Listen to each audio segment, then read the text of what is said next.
आज 8 एप्रिल. पाहूया आजचे दिनविशेष. आजच्याच दिवशी 1838 रोजी द ग्रेट वेस्टर्न हे वाफेचे इंजिन असलेले जहाज इंग्लंडमधील ब्रिस्टॉल येथून निघून 15 दिवसांनी अमेरिकेतील न्यूयॉर्क येथे पोहोचले. अटलांटिक महासागर पार करणारी ही पहिली आगबोट होती.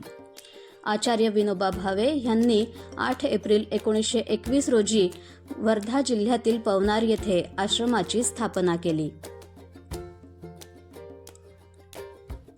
8 एप्रिल 1929 रोजी भगतसिंग आणि बटुकेश्वर दत्त यांनी दिल्लीतील सेंट्रल असेंब्ली येथे बॉम्बस्फोट केला.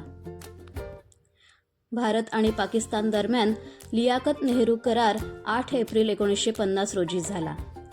झिम्बाब्वे या देशाने 8 एप्रिल 2024 रोजी झिम्बाब्वे गोल्ड हे नवीन चलन सुरू केले. हे चलन सोन्याचा साठा आणि परकीय चलन यावर आधारित आहे.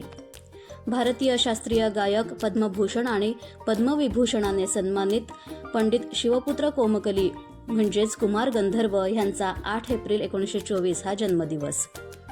साहित्य अकादमी पुरस्काराने सन्मानित नामवंत मराठी साहित्यिक स्वामीकार पद्मश्री रणजित देसाई यांचा 8 एप्रिल 1928 हा जन्मदिवस.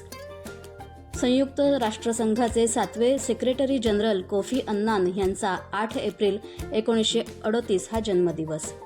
भारतीय गीतकार व गायक अमित त्रिवेदी यांचा 8 एप्रिल 1979 रोजी जन्म झाला.